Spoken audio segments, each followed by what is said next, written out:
I now invite Thomas J. Moran and his presenter, Ryan Talaga, to come forward for our next presentation.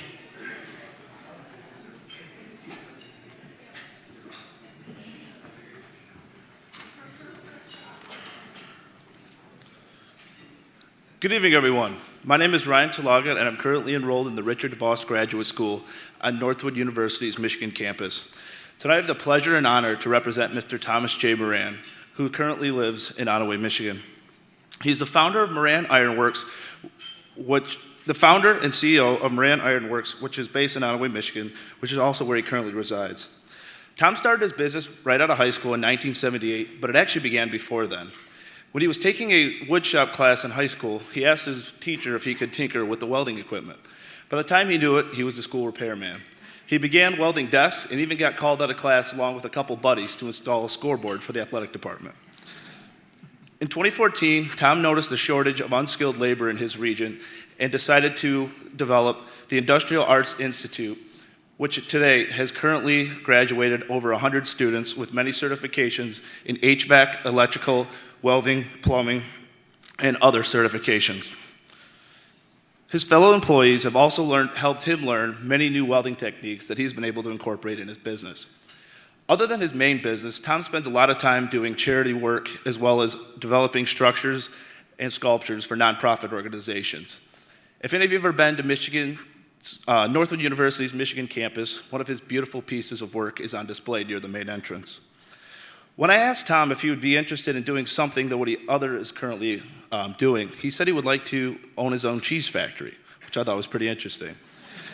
He really wants to help, like many of our other presenters have mentioned today, help keep the American dream alive and keep those jobs here in America. So it wouldn't surprise me if Tom starts to found his new business as a cheese factory in Northwood, Michigan as well.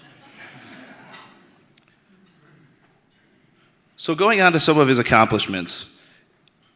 In 2012, from the Lowe Foundation, his business was one of Michigan's top 50 businesses represented. He was also awarded the Business Champion of the Year from the Great Start Coalition in 2013. His company was also awarded Business of the Year in 2013 from the Sheboygan Chamber of Commerce as well as the Onaway Chamber of Commerce. He has also won the Economic Project of the Year from the Northern Lakes Economic Alliance. Tom was appointed to the Executive Committee of the Michigan Economic Development by Michigan Governor Rick Snyder. He is also the former director of the McLaren Northern Michigan Hospital, Region Prosperity Initiative Chair, Michigan's Region 2, as well as the American Red Cross. So if you would all please stand and welcome Mr. Thomas J. Moran on behalf of Northwood University. Thank you so much.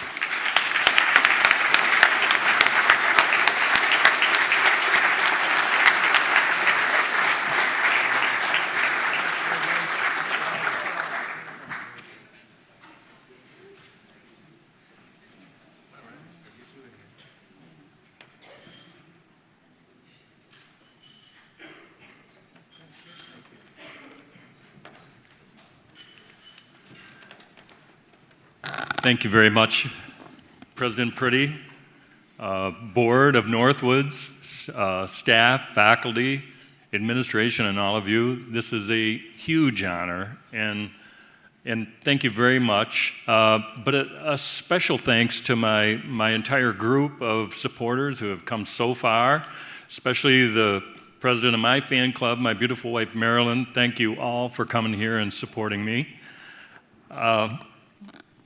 I have the utmost respect for this crowd in this group, but I have to tell you that my life's mission is to encourage young people to be business leaders and business people and entrepreneurs. So I really want to direct most of my comments towards the students in the group, the wait staff, the cook staff, and anyone else who will listen. Entrepreneurs, there are few people in our great nation that are true entrepreneurs and business people. Actually, one of my heroes, Jim Clifton of Gallup polls, they claim that there could be as few as 3 in every 1,000. And that would mean that there would be 1 or maybe 1.5 in this crowd, but I believe because of the Northwoods culture and the group that we're in, we may have a dozen or 2. So this is very important to me to get my message across to you. Everybody knows that it takes brains and it takes guts to be a business leader or an entrepreneur. But the most important part of an entrepreneur or a business leader is that third thing, and it's the most important thing, and it's the most misunderstood thing, and that's grit. Yeah, grit. That's a very important part of being a business leader and especially an entrepreneur. Now I'll tell you my definition. You know, everybody wants to have their own definition of an entrepreneur, and I have one. Brains and guts are all part of it, but a businessman would have less sand in their grit, and an entrepreneur, a little bit more sand in that grit. So let me tell you why that is. Business people, they like to work a plan, make a plan, and talk about a plan. And that aggravates entrepreneurs. They want to just get it done. So being an entrepreneur is a very different situation. An entrepreneur, they use their guts to get them in trouble. And being in business for an entrepreneur is diving in over your head and then using your brains and your grit and that little bit of extra sand that you have in your grit to get back out. And it's a series of that. Now, that doesn't mean that you're better than the typical business leader. It means you're just different. And it's important to know that most entrepreneurs only get to a certain level, and then, like Alan West says, they have to hand off the baton. So it's very important to know that, number one, if you are an entrepreneur and you do have a little bit too much sand in your grit, you're probably not going to be a great communicator. You're probably going to be impatient. You're probably going to be short with those people that want to plan and want to talk. But at the same time, you need to know what your strengths and what your weaknesses are. So grit and how much sand you have in your grit is very important to recognize as you go through the business world. Now, I'd also like to talk a little bit about some secrets in business that probably shouldn't be secrets. And it's my attempt to encourage you to take that extra step and be a business leader and be an entrepreneur. Most people don't know it, but business leaders, well, let me tell you a story first of all.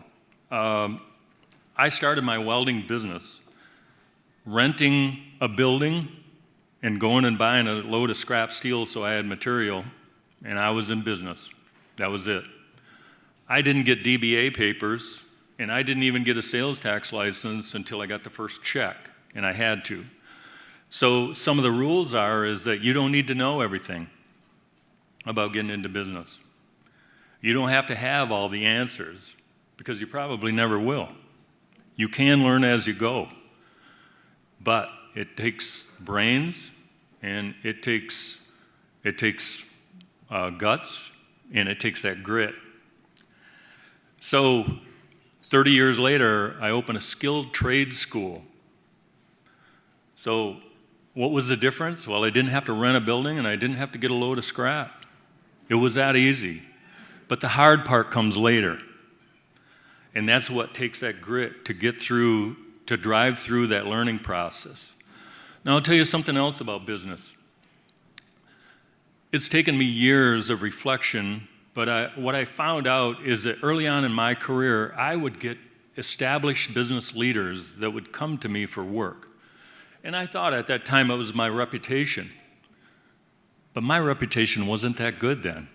I just had a reputation of being too stupid to quit. I always followed through with everything, but I never got it right the first time. After years of reflection, I realized that those business leaders, they would always be demanding. They would want value. They would want follow-through. But in the end, they were always fair. They were clients, I thought, but they were mentors that were disguised as clients. And not only that, you can make mistakes in business, but you have to follow through. I have seen those same established business leaders, as long as I made mistakes and I followed through, they would always give me a little bit more work, a little bit more difficult work. So there are hundreds of people. Most of these people in this room would be glad to do business with you and beside you. But I can tell you this, you do get a few mulligans, you get a couple free throws, but you better not screw them up. Because those same business leaders, they're watching you, and if your intentions aren't sincere, they can pull that support just as quickly as they give it. So those people sought me out, and it took me years to reflect on that. And I think that's an important thing for you to know, that there's a safety net out there. Number one, you don't have to know everything to begin with. Number two is you're going to have a support staff.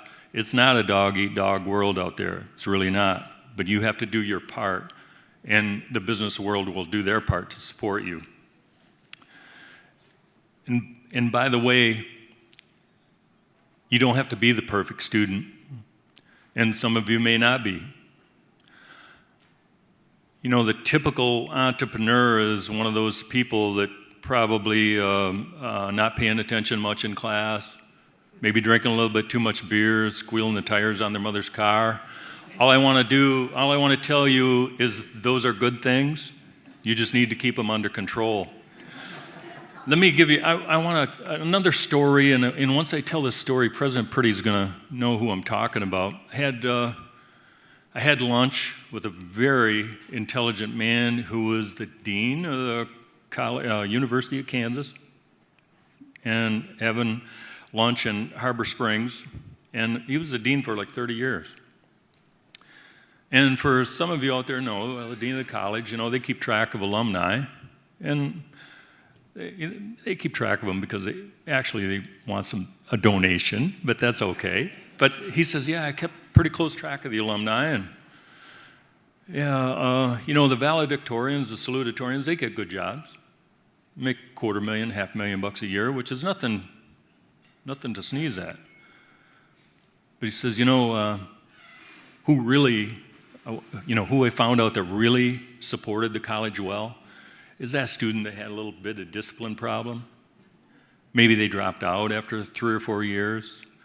They were the impatient. Those are the ones that he found out that were the huge supporters. Not that making $250,000 or $500,000 a year is great, but you're not going to have a lot left over to give Northwoods when it's all done. And you know what? It's important what Northwoods is doing.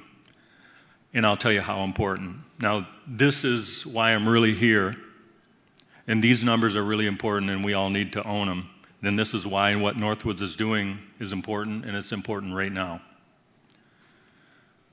In the 90s and into the mid-2000s, we were creating about 500,000 jobs a year. And we were losing about 400,000 jobs a year. So if we're herding goats, we're doing okay. We're actually gaining a little bit. And that went along good until 2008, and that flipped. And right now, we're creating new businesses.